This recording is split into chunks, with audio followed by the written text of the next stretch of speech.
This is Make It Plain. Make it plain. MIP. With Masamela Matfumo. Mark Thompson. Make it plain. Get woke.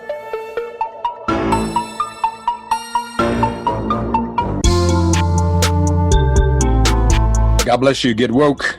Folks, MIP is now COVID-free, meaning free to all subscribers as we navigate this pandemic. We're thinking about everyone, and we've got to get through this together. So for a limited time, no fee to subscribe to Make It Plain on your favorite podcast app.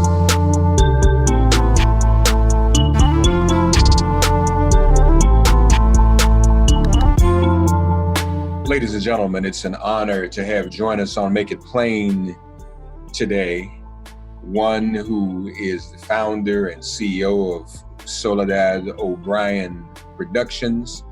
She also reports for, we've seen on HBO Real Sports, PBS NewsHour, WebMD, author of numerous books, producer of numerous documentaries. We first got to really know and love her on CNN, but she has appeared in many places since, numerous awards, 3 Emmys, Peabody, a DuPont Prize, a Gracie, and Newsweek magazine named her one of the 15 people who make America great. She also is the founder of the Powerful Foundation that helps young women get to and through college. She does that with her husband. And I would add that, of course, she is one of the most impactful and influential journalists of our generation. So it is an honor to have with us on Make It Plain. Thank you. What a kind introduction. Thank you. Oh, no, it's all true. Good to see you. Great to see you. First of all, COVID, how are you and your family faring in the pandemic? Everybody okay? Thank you for asking. Yes, thank God. Knock on wood. We've had no drama, no health crises. We've had a couple of friends who've gotten very sick, and then some other friends who turned out to be asymptomatic. So they had coronavirus, but they would get up and work out, and it was kind of weird to have friends who I had friends who died at the same time, having friends who were completely asymptomatic, talking about how they felt kind of crummy, but they were going to go work out anyway. And so it's been a very weird time, certainly. But in my own little, family circle, everybody's healthy. Thank you. That's good. Glad to hear that. So on Monday night, folks, Labor Day, premiering on worldchannel.org, part of a series, Local USA, again on worldchannel.org. Soledad is an executive producer of Pandemic in Seattle, which is really a poignant documentary. That's where we, in America, we really first heard about the crisis and where it first hit. Yeah, kind of the ground zero. And we were actually, had teams in Seattle who were doing a documentary on the homelessness crisis in Seattle when suddenly we had to pivot because COVID made its way to the United States through Seattle. And so we were trying to figure out, well, what should we do? How do we keep doing our story? And we decided that we would look at how communities that are already struggling, that are already in crisis, whether it was elderly people in nursing homes or people in the homeless community, how they, what do you do when you're in a crisis and then a crisis hits?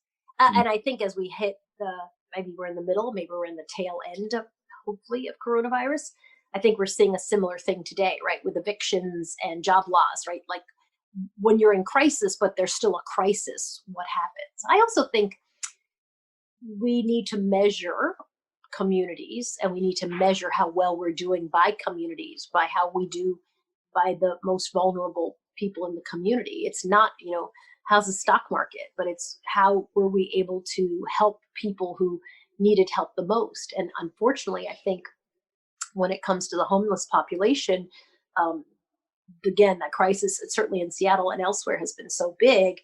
How did public health think about how to help homeless people? How do you shelter in place when you don't have a place? The woman who's the star of our documentary lives in her car with her daughter. How does she think about sanitation and staying away from people and being clean and washing her hands and staying in her home when she doesn't have a home. Yeah, yeah. Seattle has a large homeless population anyway. But what I also found interesting, I was looking at the screener. I had the numbers right, 12,000 homeless. But then another aspect of this documentary are those who are living in, I guess, assisted living, elder care facilities. Right, all the highest risk people, right? Those are the people who are highest risk, and also who don't really, who have to rely on advocates for that ultimately it's very hard for them to necessarily move themselves into housing. It's just not, I mean, the issues that they're challenged with, and certainly Stevie in our doc had this, she certainly wanted to get into housing. She certainly was trying to get a job, but a lot of what she relied on was help from advocates to try to move her into housing and move her into a job. And I think in that way, both of those communities, very, very vulnerable and relying on others to advocate for them. And so that I think that's where they overlap. Do we know why Seattle was hit so hard in first? Yeah, I think it's a lot of just where the disease came from and how it came into the country. Obviously, airplane travel, a lot of European tourists, interestingly, regardless of what the president likes to call this disease as kind of a racist shorthand, we know that it was tourists from Europe who first were bringing it into the country. And it's no surprise then that New York, San Francisco, right? These are these massive ports that just have so many interchanges of people that it's not a surprise that when you're talking about a global pandemic that they would be the center of it. So yeah, and I think Seattle became very quickly well aware what was happening, and certainly the nursing homes. I mean, we know now, not just in Seattle but elsewhere, a lot of what they did was wrong in terms of how to protect people, and a lot of their methodology was they didn't follow the rules. Our interest was in, so how does public health help solve this big problem? And what does public health do when they see a train coming down the tracks in Seattle? What lessons are learned that the rest of the country could learn and should learn and maybe did learn but wasn't always implemented? You all had a lot of great access to players in this. I mean, so it's vivid and it's very real. And that's a good. Often when you're in the middle of a chaotic situation, it's almost like people don't have the time to think through telling you no. So Right. so I was laughing when you said that. I'm like, yeah, because we kind of just popped in and we're like, we want to do this. And everyone was, as long as you stay out of our way, as long as you just stay out of our way, you can shoot. And I think, and we would say, well, we're going to need some access. We're going to need to do these interviews. But really, a lot of it was just following the head of Seattle Public Health around to see how she was doing her job and what were the challenges that she was dealing with, and how people who were homeless were dealing with what they were experiencing as it unfolded. Yeah, I was watching, and as you were following her around, there were a couple of scenes I was like, do they know there's a camera there? I mean, do they know they're like so listen, I can feel you. Both know people get so comfortable with a camera at some point that, and this has happened forever. As long as I've been doing this, you realize that people get so comfortable that they forget, which is good. I mean, the goal, right, is to be a fly on the wall, to sometimes sit people down and do interviews, but mostly to kind of see their experiences. But yeah, we've all had that experience in media. Like, do you remember we're recording this? Right. Are there any lessons that are applicable even now as this crisis continues to unfold and is ongoing? No telling when it's going to end, but are there any lessons from this documentary, do you think? Listen, I think that's what Seattle did, was to shut down the schools. They were first in doing that, right? Masking rules, first in doing that. Making sure you were, social distancing. We didn't hear of social distancing until Seattle really started social distancing in America.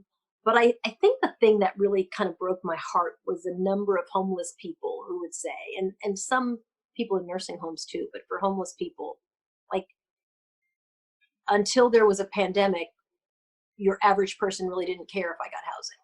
Until there was a pandemic, your average person didn't care where I was washing my hands or where I was going to the bathroom or did I have enough to eat, right? Until my health could influence directly their health. how I was doing was irrelevant. I was just a person that you kind of walk by on the street, and more than a handful of people said that, and it was really heartbreaking because I'm not sure they were wrong, right?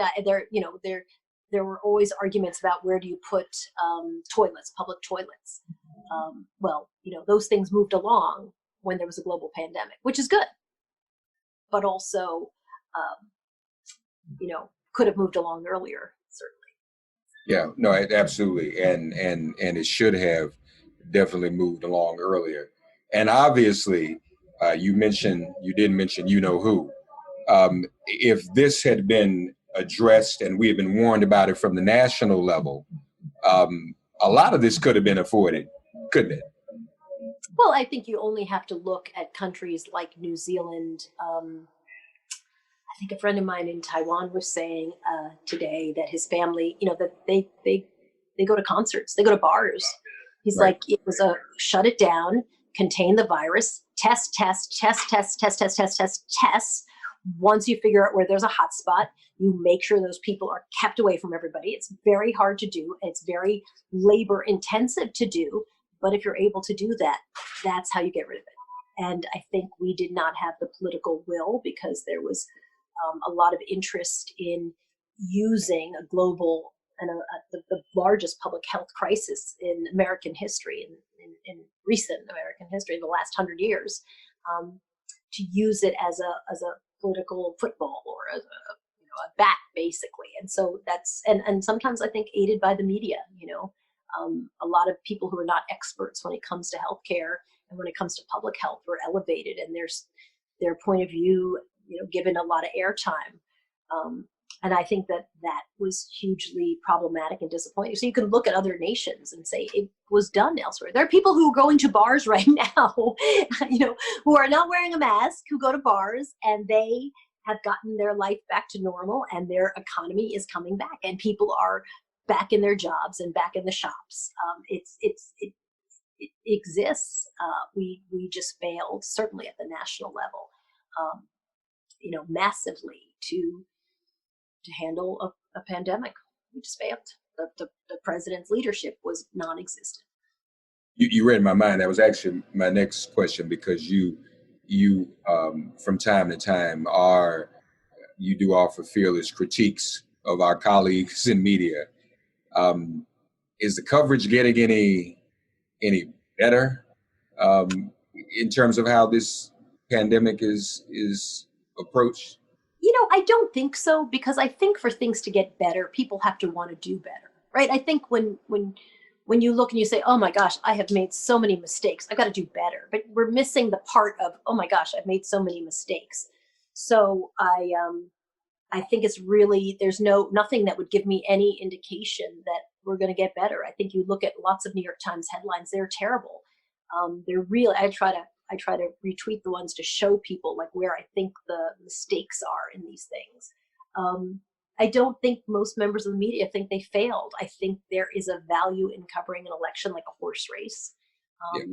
And I think most members of the media don't feel the stakes. They are not people in poverty. They are not people of color. They are not, their neighborhoods haven't had more people driving through with a Confederate flag as I have in my neighborhood. Their neighborhoods haven't had, they don't feel afraid. They don't have, for the most part, most of them do not have black sons and black husbands and black brothers and black friends. And so I think a lot of this is very intellectual and not this is someone's real life. They're not worried for the most part that someone's going to deport their relative. They're not afraid of a hate crime for the most part. I mean, that's just data on who's in the media. So I think it feels very esoteric and intellectual and not real. And because of that, I think they don't really think about the stakes very much. So that's just where we are. So no, it's a long way of saying no, I don't think so. And don't you think, for those of us who actually went to school for journalism, and you learn how to be objective, you learn how to balance both sides. But it seems sometimes, you mentioned New York Times, one place in particular, where there's one side, and then they seem to want to help out the other side a little too much, rather than have the other side appear bare. It's like they want to help clean up the other side a little bit, especially if it's the Trump administration. I do think that they look for a balance, and I think there's a mistake in looking for a balance in the way that they do it. I think being objective is, if we were talking about the weather, right? It wouldn't be Soledad's objective in that she sort of says, well, it could rain, but it could be sunny. You're like, well, I need you to just tell me what it is. Look out the window. Tell me what's the weather, where you are. Objectivity is that I don't bring my preconceived notions to the information I'm going to give you. I'm going to tell you truthfully. Well, right now it's sunny, but you know what? I'm looking down there, a lot of gray skies. So I feel confident saying sunny right now, but could be some problems ahead from what I see over there. This idea of like, well, I don't really want to commit to saying one or the other.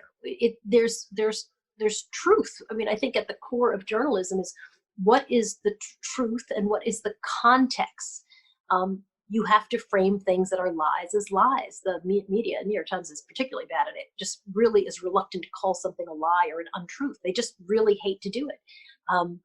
I think that that's problematic. So it gives, again, a life to something that's just factually untrue. And I think it gives credibility to someone, the president specifically, who lies chronically. But if he's going to say tomorrow I'm mailing out a check to every American for $1 million, the media would report it dutifully. Versus a person who consistently lies to you has said a thing that seems incredibly unlikely that no one else will verify, right? Like, that's contextual. Here's what he said, but we need to frame it so you understand how unlikely and most likely it's bull. I think the media likes to just quote things and not give context. And so when you do that, I think you fail in that idea of ultimately you're supposed to educate people and bring them the truth, right? That's the goal, is not my opinion, but what is the truth of the circumstance? And that's where I think they just don't know how to deal with Donald Trump. So they're really failing, unfortunately. Reluctancy to call out a lie, reluctancy to call something racist. I was going to say racially tinged, right? You and I have a close mutual friend in Eric Bowler, public enemy number one at the New York Times, because he stays on them. And now you even have this thing, Soledad, are we going to have a vaccine by November 1st? Right. There's no credible person in public health who would say yes. There's been no one. And by the way, from the get-go, when you know the process of how you make a vaccine, a year was a stretch. A year was like highly, highly unlikely. And in fact, the Faucis of the world were saying summer of next year is much more likely. Plus, who gets it first? How would it work? So this idea that that everyone's reporting on a thing that is, again, right, the context would tell you no credible people who make vaccines would agree with that. But there's your headline. And I wonder, I can't think of any people who might take that. No, if you say to people, all right, we got this real quick, a whole lot of folk, and I'm not even talking about folks who are normally anti-vaxxers, because those people are out there, but people who take vaccines be like, I know. So you're like, you know what? I'm going to need some other people to try this out first. Right. Some other folks. I'll be in the third batch. That's right. Let's see how the first couple. I mean, I think the problem, again, especially when it comes to public health, is around credibility, and it's something we look at in the doc, right? Like, what happens when you start undermining public health? When you stop thinking about the health of a community, you lose credibility. And when you lose credibility, people get afraid and they don't trust you. They just stop believing the government. I think that's a really big problem. And also, one specific place where there was ground zero in Seattle was the Kirkland Life Care Center. And you follow a family directly affected by that. And a lot of people will be able to relate to that, because those who have had elderly loved ones and needing to remain separated from them during this crisis, I mean, that was very real too. in the Yeah, documentary. I think that was part of the challenge for her, right? I mean, as we're talking about like this not believing what someone's telling you, there were many mistakes made at that center. Many, many. At some point you start to chip away at your credibility if you're not doing the right thing consistently. So, yeah, I do feel we're judged in history by how do we do for the people who rely on us for their care. Today we're seeing evictions. Today we're seeing people who are hungry because of coronavirus. I think we're going to be judged very poorly because I don't think we are being good stewards for the people who need someone to advocate for them. Yeah. Folks, Pandemic Seattle premiering on Labor Day, 9 p.m. Eastern Time, worldchannel.org, part of the series Local USA. I know you got a lot going on. What's next? What's the next production? Oh my gosh, we have another great doc that's about to air probably next month that looks at hunger on college campuses, a problem that's only going to get worse in the wake of coronavirus, as I think the students who are already on the margin are just been devastated by, moving to online. Where do they go? What do they, it just, for those of us who are able to move our kids back home or move our kids into their apartment anyway, even if their schools decided to not start for a bit, for students who are counting every dime, it's a big challenge. So we're looking at that.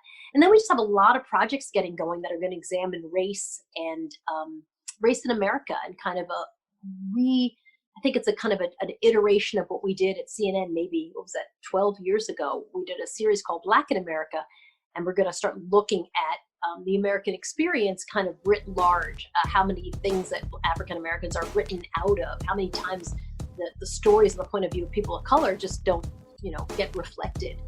We thought this would be a good time to revisit that. Well, that'd be great. And Lord knows we need that now in this moment of reckoning. So right. We look forward to that. Soledad O'Brien, again, folks, worldchannel.org, Monday, Labor Day, 9 p.m. Eastern Time. Check it out. Such a pleasure to see you again. Thank you. Pleasure is mine. Nice to see you. Take care. God, you are our refuge. Send our ancestors to guard our doors.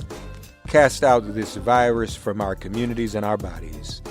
Heal, bless, and protect everyone listening and their loved ones.